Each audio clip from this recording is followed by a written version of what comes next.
Welcome to another edition of Dashboard with Ojay. On today's edition, I have Bade Adesemowo with me, who is the co-founder of Social Lender. Bade, welcome to the show. Thank you so much, Ojay. Really appreciate you having us here. Yeah, it's good to have you here. It's been a while. I've had you in my books for good reasons anyway, but when I felt it was time, because everybody is going social, everybody is tapping into that wealth of sociability, of what is trending, of what is available, of what it is like to be on the social media world, in the social media world. And I said, okay, I think it's about time that Bade came to the show. Now you're here. Thank you so much. So first of all, let me start with this. I need 20 million naira, and I need right away. Okay. How do we go? How do we start? So I will refer you to one of our partner banks, because what we do on Social Lender today, at least in Nigeria, is between 1,000 naira and 100,000 naira. 100,000. Yeah, so that's the best you can get Micro. on the so it's basically microcredit. Oh wow. At the moment. Oh wow. But our partner banks, seeing your good transaction record on Social Lender, are able to then ascertain whether or not you can get access to bigger loans as well. Oh, so you should have had a track record with you. We should have had one with you. Yes. To show how good I am with credit. Yes. And then they can now go ahead to do bigger credit to you at that point. Because the problem we solve is simply the bottom of the pyramid, economic pyramid. Okay. These are people, a lot of people lack access to formal credit. Okay. In other countries, people are able to use credit cards to do small transactions and then pay back at the end of the month or pay back over a period of time and all of that. That doesn't exist here in Nigeria. No. Also doesn't exist in a lot of different parts of Africa, developing developing countries generally. And that's what we solve with an alternative credit score, which is the social reputation score. Okay. Now, what happens is the banks are able to look at that score, right, rather than their traditional credit score, to give this person access to credit, right? I need you to take it slowly because this is money. Yes. You understand? And we all, as soon as we hear money, our antennas, both internal and outside antenna, is just tuning. Yeah, so understood. I really want to understand you clearly, and I want to take it step by step. What exactly does it mean to lend money from, or to get money from the social lender? From social lender. Okay, fantastic. So let me put it this way. In lending generally all over the world, there are two things you need to ascertain. Yeah. The willingness of the person to repay and the ability of the person to repay. These are two different things. They are two different things. They say the way to hell is paved with good intentions. So you might have intentions to pay, but you may not be able to pay. So both of them must be ascertained before a responsible lender gives you money. Now, I say responsible because there are lenders that will give you money that they want it to become a burden to you and want you to be in perpetual slavery. Yeah. Right? And that's irresponsible, right? For responsible lenders, they must ascertain these two. Okay. Now, there's a problem with our banks. Okay. It's too expensive to ascertain this for small loans. Yeah. If I was giving you 1 million naira, then I can bother to try and ascertain this in our current ecosystem in Nigeria, that is, right? It's also that these people don't have the regular collateral. They don't have landed property. They don't have house. A car is not collateral. It's not an asset.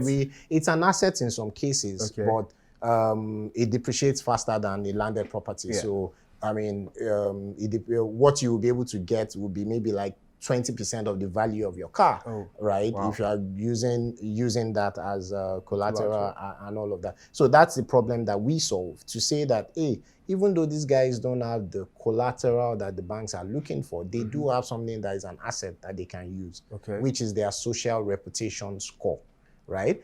I should correct an impression immediately. Social lender is actually not social media lender. Good. Right? Social lender is social community lender.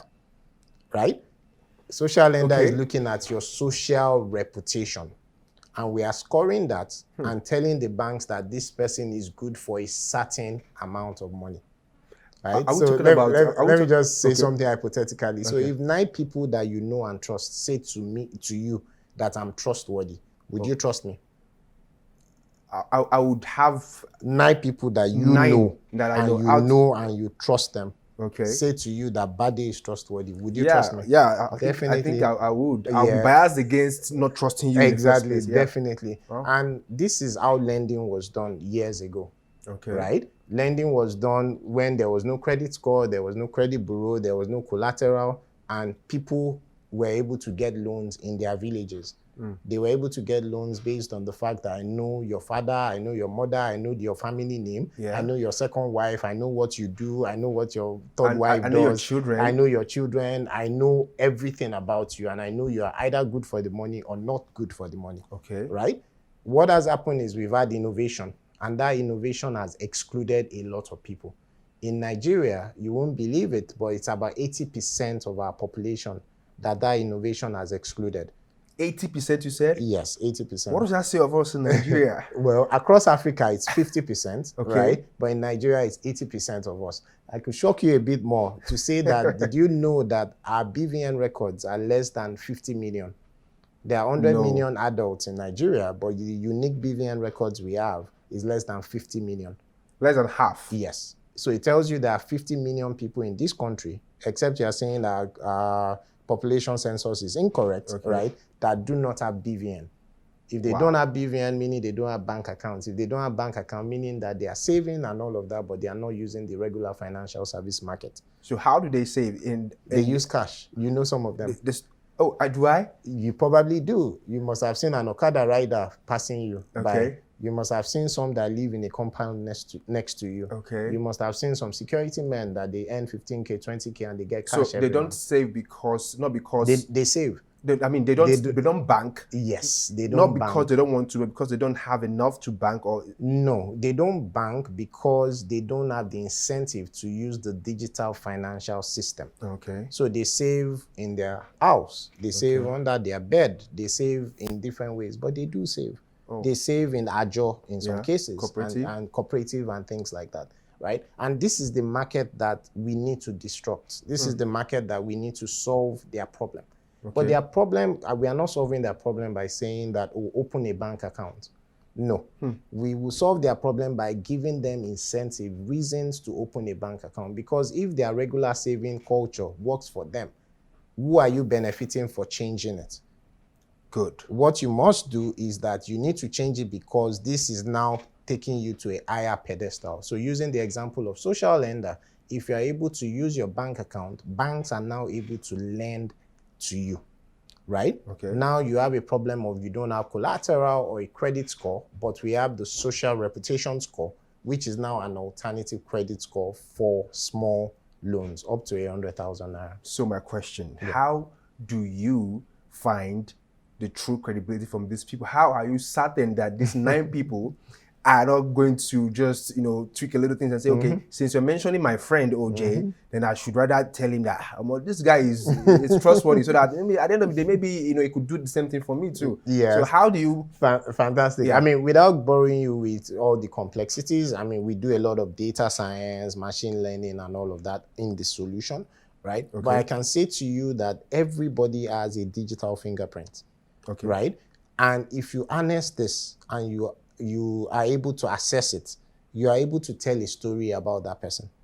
One indicator doesn't say anything, so that you have 4,000 Facebook friends, doesn't say anything about you. But by the time I start looking at multiple indicators, hundreds, thousands of it really. Give me examples of this. Example, your friends, your engagement, your network, your community, your friends from school, the kind of pictures you post, but the kind of people that engage on those pictures, and that is on social media. For those that are not on social media, things like your social referee, people that say, I know you and I trust you, or your social guarantors, people that say, I know you, I trust you. If you default on a small loan, I will pay on your behalf. And these guys are saying all of these things. They are telling a story about that person. That story is what we harness into what we call the social reputation score. And that score is what some of our partner banks, 3 commercial banks in Nigeria, we have 6 partners in total, right? That score is what they have trusted to say we can give credit to this person based on the score. And the score is doing very well. Bad debt is less than 5% at certain score range, less than 2% at a certain score range as well. So we're doing very well, and our partners love us for it. Wow. So, for example, I earn say 50K in a month, and I need an extra 100K to take care of business and all of that. Yeah. And so you come to me, or I come to you to ask for money, and so you don't tell me what you want to do to know if I'm worthy of it, but you go ahead. I have to, because of GDPR. There are regulation, privacy regulation. Okay, so you tell me that you have to do this. Yes, and you have to give us access. So we never access anything you don't give us access to. Without permission. Yes. Okay, and so the person who gives this word of mouth, this word that, okay, this guy is trustworthy, this person takes the brunt if I don't pay, right?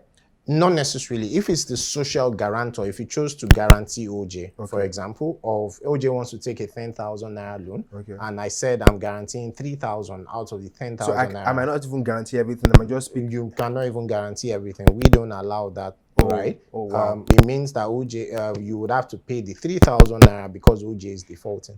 But before it gets to the level where you have to pay, you probably will have called OJ. To say, my guy, what is going on? Yes. Right? And that is social pressure. You're not getting that call from one person, but you're getting that call from your community. Yes. Right? And that is part of the leverage in terms of making people pay back. Right? But before we even give you that credit, what the score is doing is telling us the likelihood that you will pay back at all or pay back on time. Right? And this is just a use case in lending, because our solution, the technology itself, can be used anywhere you need to determine the trust. So yes, social lender started as lending solution, alternative lending in Nigeria, right? But over the world, we are looking at new ways of using it as well. Anywhere you need to ascertain trust, to say, can I trust this person? Insurance, for example. Would this person go and eat his car and then come back to say to us that, oh, it was an accident? Even for employment. Right? Employment, KYC, human resource. There are several use cases as well that we are now exploring. Now that we're doing very well in lending, right? We are now exploring other use cases as well. Leasing, for example, is a use case that we're working on at the moment. That is, it's quite innovative, and I'm already looking at the possibility of, we have, like you said, 50 million plus Nigerians who are not banking. Yes. Who are not banking. So these are your market. These people are your market. So that 50 million plus another 30 million that is underbanked today. Underbanked. What does it mean to be underbanked? Underbanked means that you do have a bank account, but all you do is in and out, credit and debit. You don't get access to loans, right? And it's quite a number of people fall in that category. Majority of Nigerians. Exactly. Majority. That's why we said 80% of Nigerians is our target market, right? And we are just being conservative, really, because majority of Nigerians that is not in the upper class, right, need our solution for their banks to be able to trust them. Wow. This is cool. This is really cool. So, is it possible that I lend money for liabilities? For example, I want to marry a second wife, or I want to go see my grandparents, or I want to celebrate my birthday. Will you lend money for that? Or it's just totally investments for investments? It's possible. In some cases, with some of our partner banks, we don't exactly ask what you're using the money for. If you are taking less than 10,000 naira. Right? Because it's either an emergency. Less than 10,000. Yes, because it's either an emergency or you are doing petty cash and all of those kind of things. So that's not as important, though we get that in some cases, right? But when you're getting a higher amount, then we are interested in, what's this for, and so on. Right? But something I should mention as well is we are actually conducting financial literacy trainings across Nigeria at the moment. We're in Kaduna, we're in Kano, we are in Ibadan, we are in Delta. We are in Ogun State. We are in 6 states in Nigeria, and we hope to expand to 30 by the end of 2020. What we do in those states is that these people don't only lack access to the technology. They also lack access to the information they need. And so we employ ambassadors and agents to give them financial literacy training. That training is to tell them these are the opportunities that exist. This is why you should save, right? This is how you can get access to microcredit. And then this is the danger of microcredit. Don't use it for Ashwebi, for example, right? Some of those kind of information is what we teach them using a financial literacy curriculum, which to help these people. Now, what we found out is that it's better for them because they get information that they otherwise did not have access to. Yes. Right? And we see that they even become better users of our technology because they now have information. Okay. Right? And they are now better, they are financially literate, basically. Now, our agents and ambassadors speak their language. So they are not going to dare to speak English. We go into interiors, we go into rural areas, they speak their language, and they are able to say to them, oh, this is, and translate that curriculum into their language. Good. We also don't just leave them by doing one session for them. The ambassadors are people that stay in that community or close to that community. So think of NYSC coppers, for example. Those are the kind of people we use as ambassadors, or young graduates and so on and so forth. The agents are part of the community. So the agent can be an Iyaloja, it could be an AURT president, it could be someone that has a shop on the street and so on. So there's a touch point for these people that don't have access to internet, but they also need this solution. So it's a two-pronged approach there. The social reputation score is the main asset, but there are several things we need to do in terms of intervention because of the nature of the market.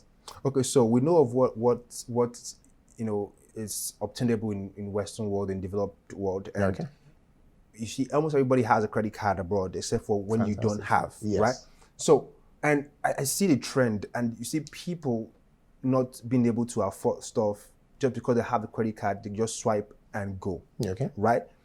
Don't you think it's we bringing in some extra problem, extra challenge to us as Nigerians, in the sense that on a normal day, if we don't have, if we can't borrow, we live within our means. Yes. But now you're giving us a chance to have an extra 10,000 naira somewhere, 50,000 naira somewhere, 100,000 naira somewhere, just because I have goodwill and I can easily go and get money.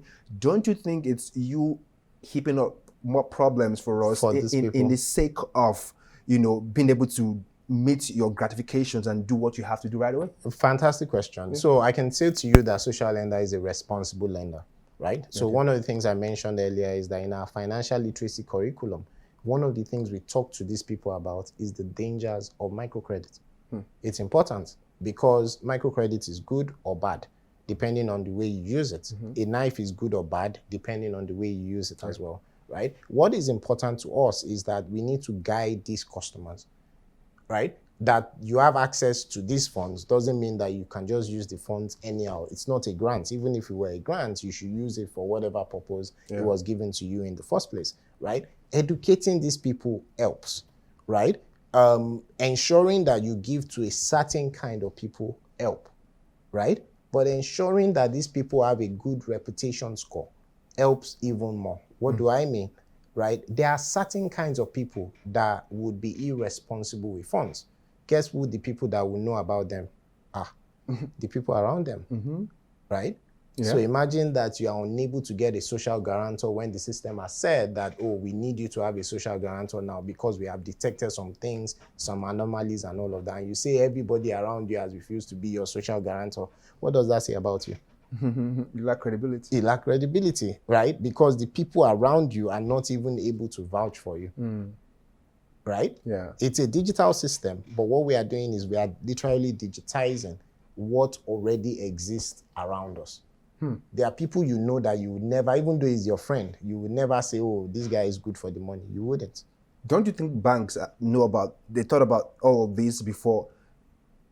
Don't you think they know about all of this and they've shied away from it just because are you really sure? Let me ask you directly. Are you really sure this is what the while, in the sense that it's profitable, it can sustain itself?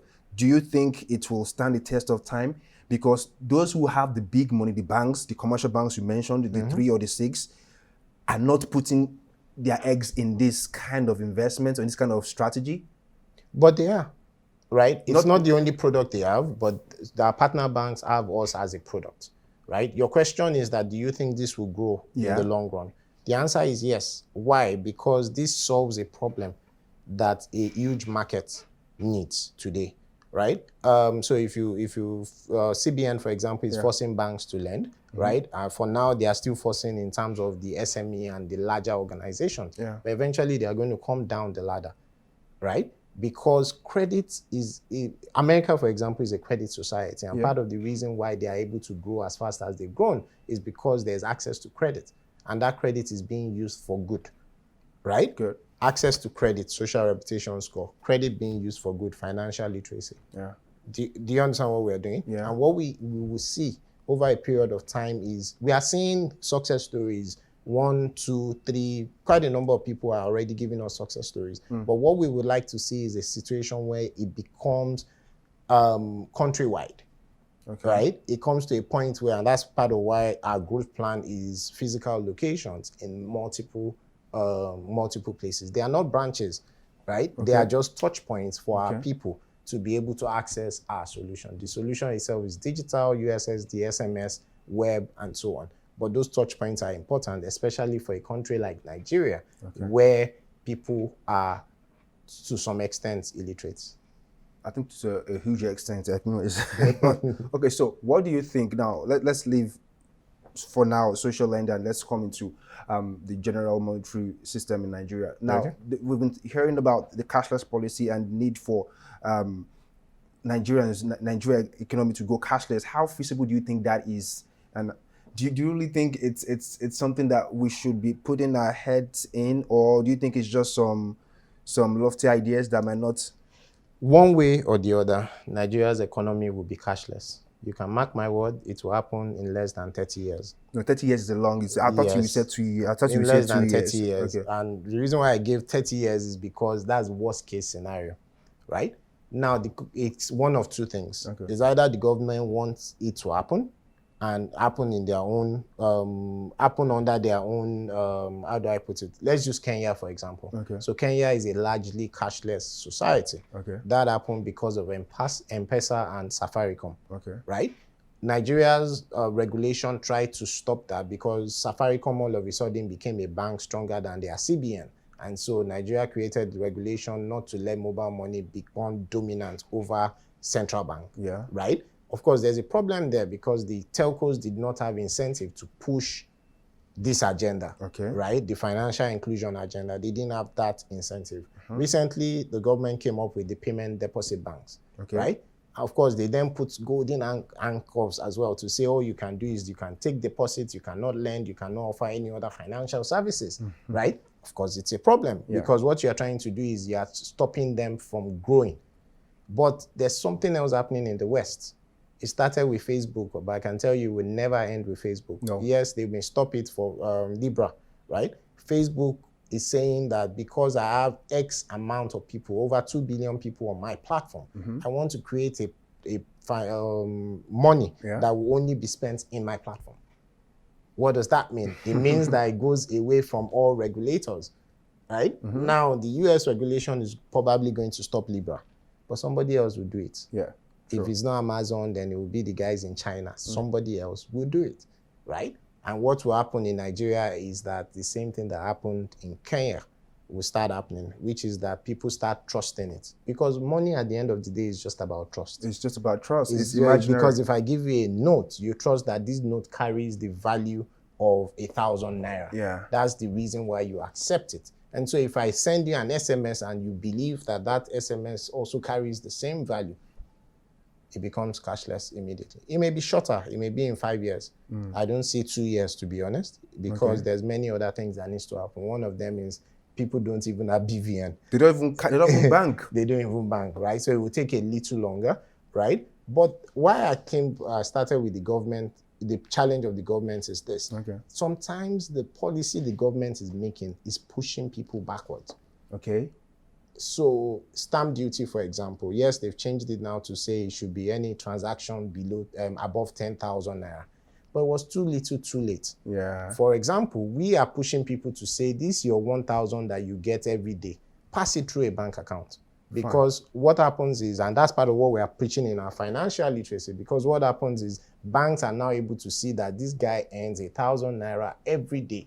So if he's asking me for something, some sort of, I can calculate to say from his cash flow projection, I can, right? Now, this same person that we're encouraging, you are now saying that we will charge you 50 naira on that 1,000 naira. Exactly. It's a problem, right? Unfortunately, because that had happened, Now that the regulation has changed, that didn't go viral. What went viral is the 15 and naira. people are still charging for. They will still charge. For as of yesterday, I was still charged on. I bought something less than 1,000 naira. It will take a while. It will take a while for it to trickle down, and so that's us taking 2 steps forward, and then 1 step forward, 2 steps back. Right? It will take a while for us to catch up in terms of the momentum again. There's Opay. Speaking of cashless policy as well, Opay is driving something. I hope they are successful. I have my doubts, but I hope they are successful. But Opay too is doing something today, right? Many people don't know that Opay is a payment play. It's not a transport play. It's not a food play. It's a payment play. What Opay is looking for is for you to keep your deposits, your money on their platform. Okay. That's the play, right? And why do you have your doubts with that? Well, camera, so we can we can talk about that off the record, right? It's subsidy. There's a problem anytime you're trying to subsidize, right? Opay is subsidizing a lot of things because they are trying to grow fast. I can say this part on camera, right? And because you are trying to grow fast and you are subsidizing, you forget that the Nigerian, not just Nigeria, a lot of users are not loyal. Nobody's loyal to anybody. So by the time that subsidy ends, then we'll have to come to a new normal. That new normal will find out whether or not you will survive. Because then it will be about your strategy, it will be about your implementation, it won't be about your subsidy because you will run out of money eventually. Will going cashless, will it reduce corruption? Or do you think it's just going to birth a whole new form of corruption? Going cashless will reduce a form of corruption, but it will birth a new kind of corruption. So let me give you an example. People, because of BVN that came around, right?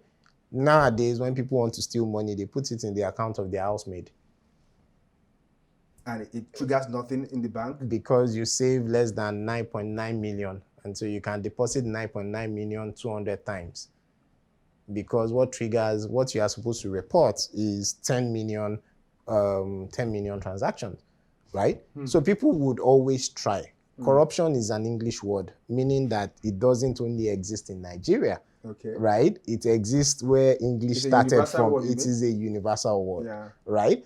And it's not translated from Yoruba. What that means is that it exists everywhere. What we must have are systems and structures to reduce that. But yes, going cashless will help, right? Because now we can see cash. So it won't be about billion vans going into somebody's compound. It won't be about finding a house where you have millions of dollars stuck inside one apartment. It would be more sophisticated, right? But yes, that's where we'll get to. So if you want to be vulnerable to me or be sincere with me, what would you say is your biggest fear with or for social lender?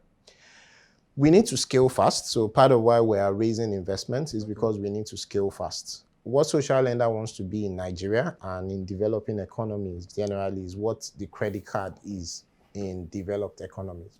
You can bring out your credit card and people will trust it and they can give you a car, right, on credit, right? That can happen here as well, for good. Where we've discussed whether it's good or bad and for good, right? And we believe that our score is that missing piece.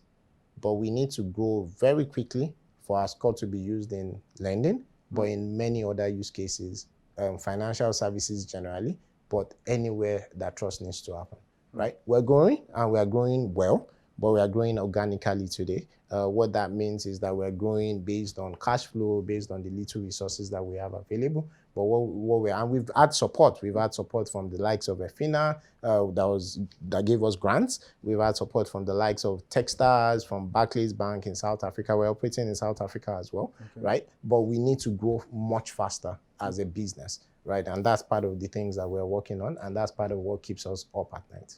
But we have a fantastic solution and we have a fantastic innovation as well. Before you run, please, how do you think we can help rebrand our economy when it comes to the branding that Nigeria represents, that Nigerians represent outside of the country when it comes to crime, cyber crime and what have you? How do you think we can change that, or we can, make it better for ourselves? Because when we travel abroad, you see sometimes there's a limit to what you can do with your card, with all of that, just because you have a bad name for a country. I was going to cut you there because it is actually not true that most Nigerians are bad abroad. In fact, I didn't say that most of us are bad. yes, I'm saying that how do we it's a change the perception, rhetoric? right? It's a perception. Most Nigerians are actually good. Yeah. Most of us are at the top of our field when we go abroad. Most of us are well, of course, they are bad eggs, right? The unfortunate thing is most of those bad eggs are the ones that are projected, right? And what happens when a boxer, when Anthony Joshua won, he was a British boxer. Yeah. When he lost, he was a Nigerian boxer. Exactly. Right? And so that's what happens. What must we do? We must tell our own story. Nobody will tell our story for us. True. We must tell our story about the good guys out there, about the good guys doing fantastic things. True. We must tell those kind of story over the story of the Invictors and some of the other ones that are bad. They are bad people. Yeah. We are not saying that, but we're saying that a significant percentage of us are actually good. And so we must tell those stories more. Unfortunately, it's bad news that sells more than good news. And so we have to make more effort in selling those kind of stories. And I believe it's those kind of things that you are doing this kind of show, for example, to tell the story of people doing fantastic things. Yeah. Social lender is not just about lending. It's about the score, social reputation score. So think of anywhere where you need to determine trust. You will need us. Okay, that makes it so acceptable. Yes. So over time, what we're doing is we're partnering with enterprises, right, that believe in our score, and then they are able to give you access to specific product, service, information, and things like that because they now know that they can trust you, right? So our play is not for us to be everything to everybody.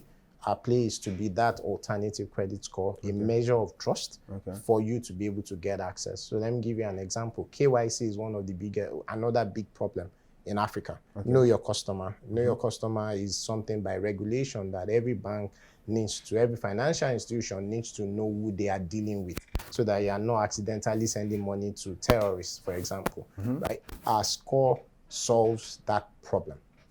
Right? We've not started doing that, but it's part of what it is that we are pitching at the moment to say we can solve your KYC problem using this same technology because it has worked in lending and it's still working in lending. It can work in this industry and so on. But most likely you will see us next in leasing and then in agriculture before we get to KYC. But we are growing, and like I said, we need to grow very fast. So if there are people watching us that want to support, free advert. It's free, no problem. So yes, we need that support. The first thing I have to do is to what? Is there an app or something? I come to your office or I go online or something? Sorry about that. Yeah. So we have multiple channels, right? You can go to sociallenderng.com. That's the website. You can download our mobile app. We're on Google Play and we're on iOS as well at the moment. We will soon launch in Microsoft as well. You can use USSD because I mentioned that not just people with smartphone, but people with feature phone, people that don't have access to internet. And what they use the most